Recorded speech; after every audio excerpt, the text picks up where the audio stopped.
Today, we're going to talk about dealing with difficult employees. It's almost like a line item in our job descriptions, but how should we be even thinking about this? That's coming up now.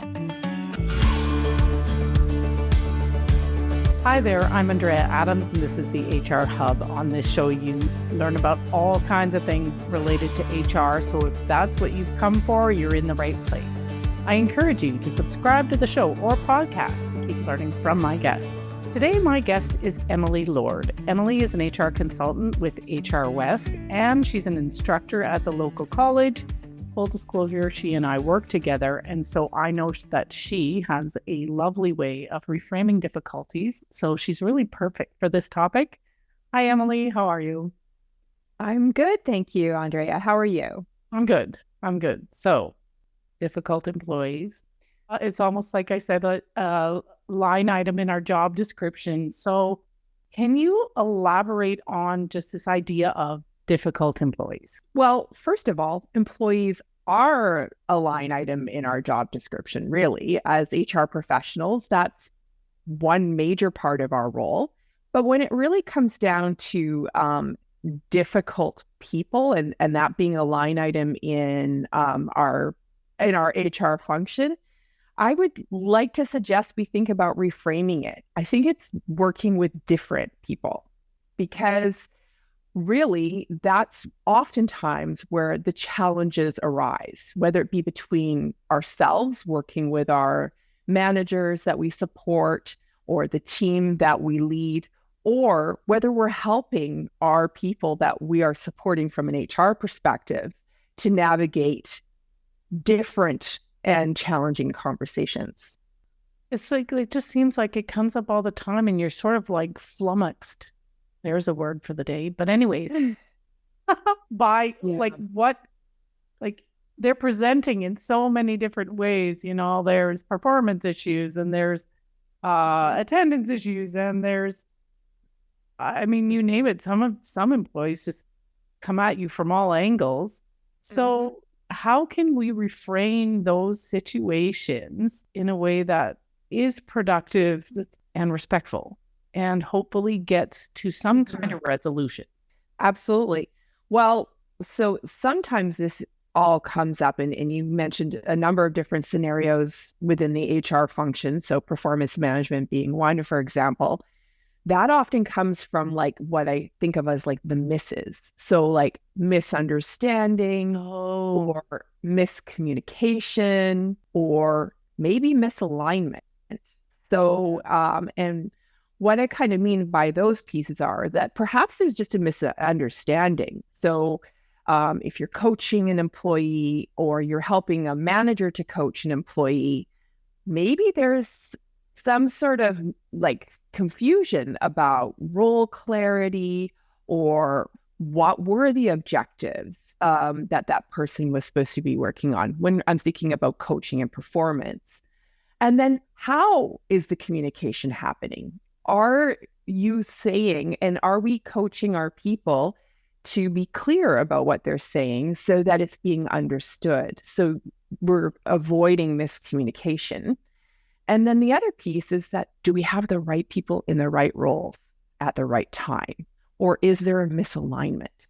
So I think that, there's lots of other potential misses, but if we can think about it in those ways, and that's how I like to think about it when I'm working with people, is like, okay, is there a disconnect somewhere that has meant that there is a miss that has arisen?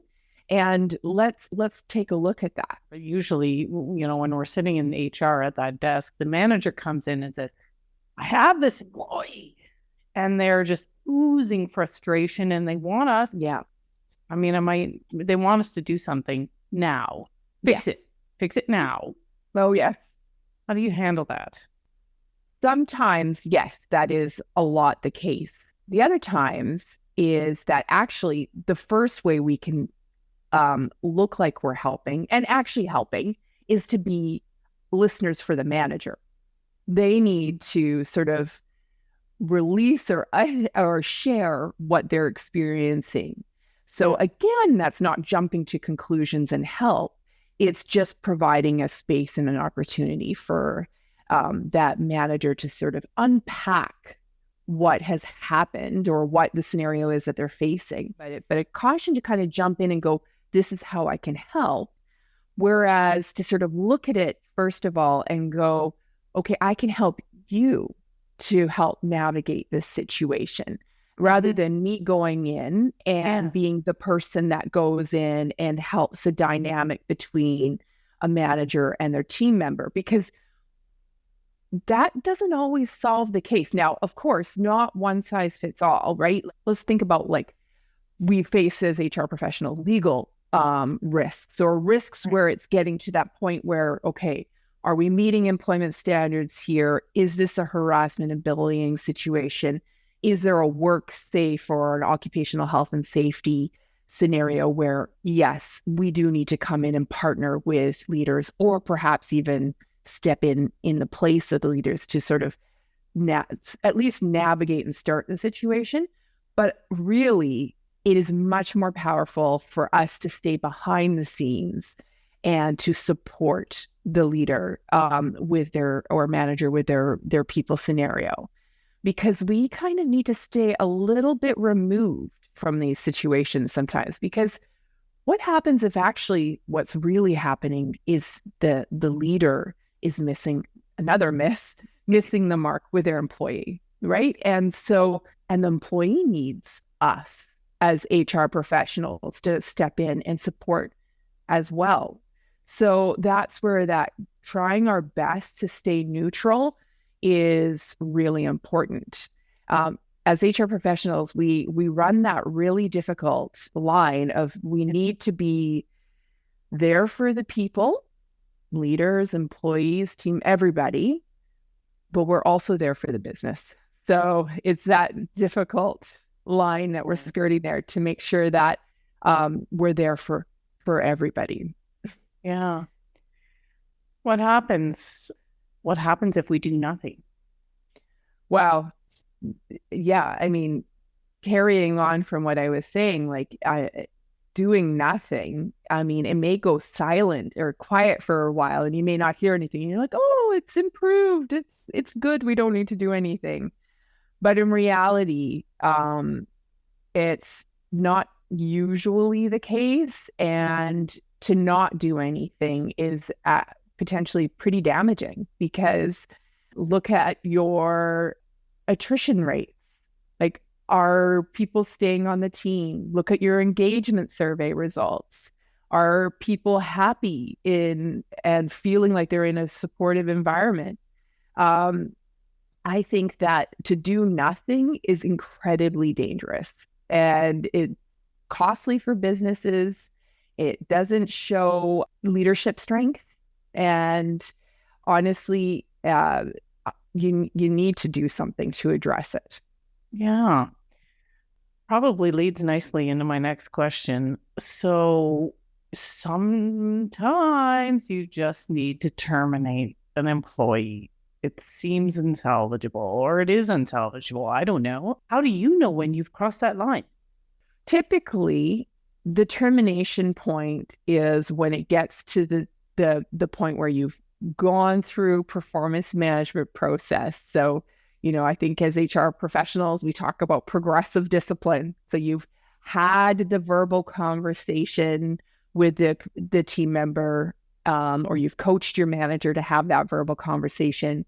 They've had some coaching around the behavior that you don't wish to see and you'd like to have change. You've offered help, and come up with a plan for how to turn things around. And perhaps so I'm going through that whole progressive discipline process, but and you've gotten to the warning the official written warning scenario. And each employment place is slightly different, and the progressive discipline process may have more steps, but typically those are the steps. So, but in the situation though, is if you're not seeing this behavior changing and you've given it a suitable amount of time, and I'm not talking like one day, and or it is so acute that it is completely disregarding respectful workplace policies and legislation, and you've done a review of the situation to determine that it is in fact against policies and guidelines, that would be sort of when you would look to make the termination. Yeah, I see a lot of employers just like, I don't want to go through that. I just want to sever them. I'm going to give them money. I'm going to just sever them. Yes, that does have to happen sometimes.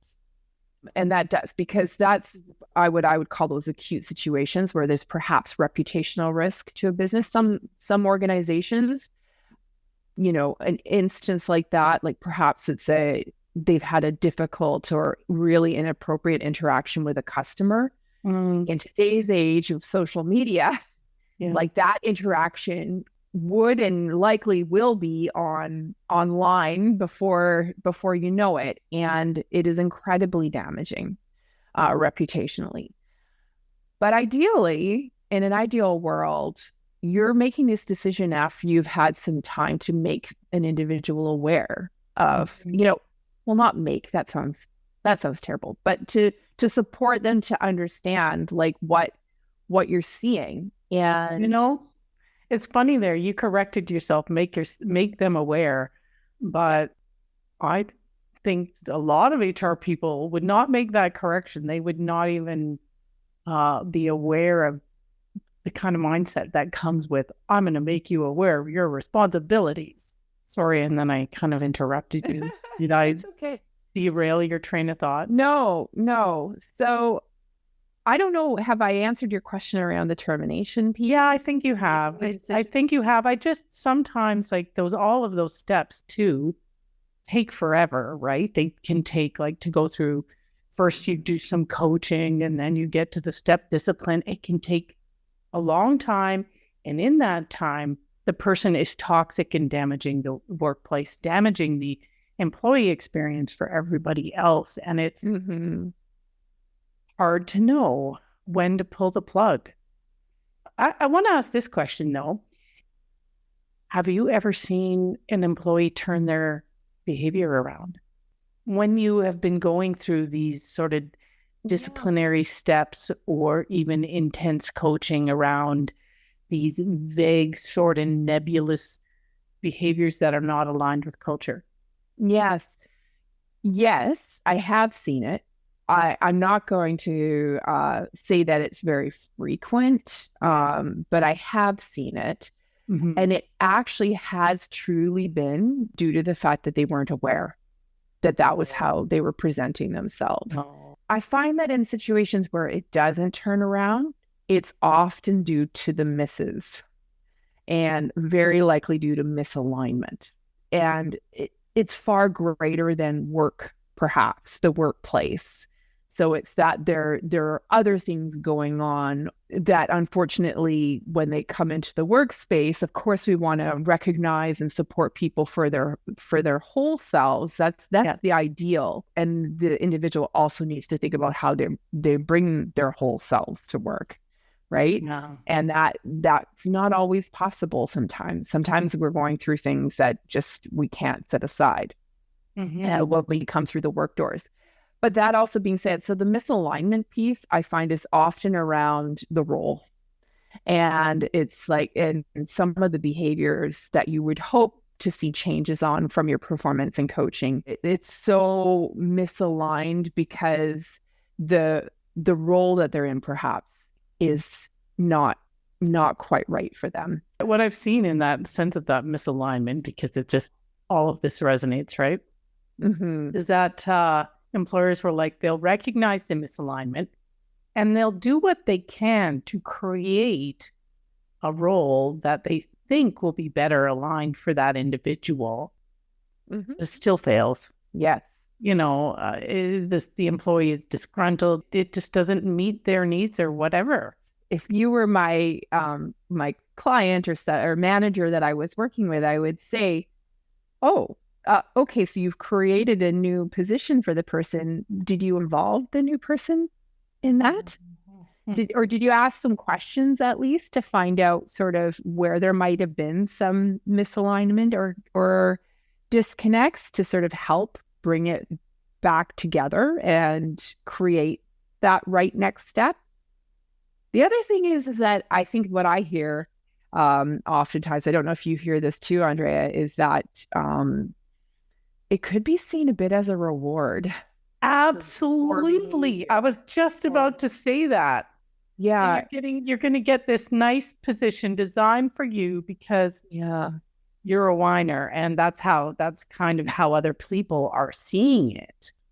Well, I don't know how to navigate I need to that. interrupt you there, because the whole how other people see it is actually another good point as to why it's so important that you address these situations and not ignore them.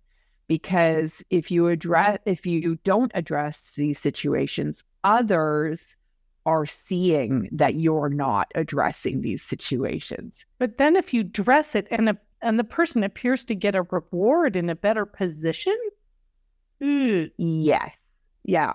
So there is definitely some important considerations with those optics, right? Because because that could be very much how it looks like. So I would caution people, and I have in the past, is just to be thinking like, well, first of all, we need to turn things around in the current role you're in.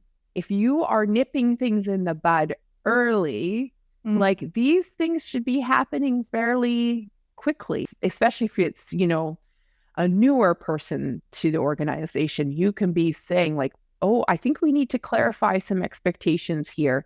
And I'd love to know what's happening for you, because this is what we're seeing when you're interacting or some of the ways you're communicating. And so nipping that early is really important. How many times, I'm going to flip the switch, Andrea, how many times have you experienced, a coaching situation with a manager or a client, and they've said, well, we did start to see these challenges during the probation period. Oh my God. And that my first reaction is, you did? What did you do about it then?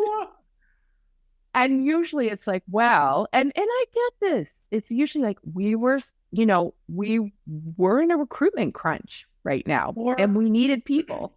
Or we were hoping they'd we were just hoping they'd sort of figure it out. Yeah. Yeah. And you're thinking, oh dear. Oh dear. And oh dear. Comes. Yeah. So I can actually, most of the situations that come my way have started early on. Yeah. And that's another point about why it's so important to not avoid these conversations, even though it feels maybe really uncomfortable sometimes to have these direct conversations. You can still be kind, but be clear. Helping managers deal with their employees in these difficult situations would seem to be the role of an advisor or above. So as someone who might be moving into a role where they're going to be facing these kinds of situations, or if they discover they are and they're like, it's impacting them, they're not dealing with them effectively, what would you suggest? Well, don't avoid them. So it is practice. It is practice. The other thing is, and to this day, I still write out some key points when I'm supporting a manager with these difficult conversations. Yeah. And then encourage them to write out some key points. So that they can kind of be clear about the messages that they want to deliver. Yeah. And I think that helps. Just even bullet points, like a couple of words about what's happening, or a couple questions is probably better, so that they're making sure that they are having that open dialogue and conversation with the difficult or challenging employee situation. The other thing is, how many times have you taken away ideas and tips and tricks from people you've worked with? Like, for me, that's been probably the most powerful tool. So I would definitely seek those people where you want to take, key points from them. Actually, the other thing that I find really helpful is putting into perspective that something that you might actually feel is difficult might actually not be that difficult for the person you're delivering the message to. It's more difficult for you delivering the message or a manager delivering the message than it might be for the individual to receive. Yes, that's so true. That's so true. But then you come at it with this kind of nervous, anxious energy. Mm-hmm. And the other person just sort of gets suspicious and gets their back up, and because they can sense it, and it's going south because of your energy, not theirs. Actually, on that point, how about, and I have done this sometimes, you kind of have to be mindful of like the situation. But sometimes I've actually even owned it and said, I'm uncomfortable with this conversation. I do feel a bit, like this is difficult for me, but I want to make sure that, we have a really good conversation. And so because I really care. And in most cases, you do need to really care. You can't just say that, but because it will come through if you don't. Yes. But actually just calling it what it is sometimes really helps to kind of clear the air a bit before you launch into the conversation. Okay. Andrea, I had an amazing boss who told me once that when you're having these difficult conversations with people or you're in a difficult situation, that, you're obviously going to be having continued relationships with the person that you're having these difficult conversations with. Yes. It's really important to go back quickly afterwards. So within the next 24 hours to sort of collect that person that you had that difficult conversation with and check in. And because in some ways, like I visualize it kind of like you have this bridge between you and the person you're working with. And when you have a difficult conversation, you kind of slightly damage the bridge, right? Because, or you might feel like that anyways. And so, or they might feel like that. And so you kind of need to go back and kind of like, oh, I want to make sure I'm rebuilding that bridge. And then the HR advisor in me wants to say, document your conversations. Well, I was going to say for the document your conversation piece, that might work well initially. And then perhaps you may wish to, if people aren't picking up sort of on the things that you're hoping that they can turn around, I often suggest that you ask the individual that you've had the coaching conversation with to send you a message with the key takeaway points so that you can kind of determine if you're actually aligned with the steps forward and the way forward. Well, that's genius. Yes. Helpful, isn't it? I mean, it's so helpful actually, because as an advisor, they're helping you to make sure that it's well documented, but really you are getting further clarity. Right. And that is such good advice. I'm totally taking that advice. I'm going to pass that on to the situation that someone I know has been dealing with. I haven't been dealing with personally. But yes, that's great advice for them. All right. I'm going to leave it here. Awesome. Thank you. Well, thanks, Emily. I'm definitely taking away that part about the misses and all the kind of misses that could happen. I'm going to quote that to my clients now. I recently did an episode where I talked about the manager being the difficult employee, and a link to that is right here. Thanks for watching out there. We'll see you next time.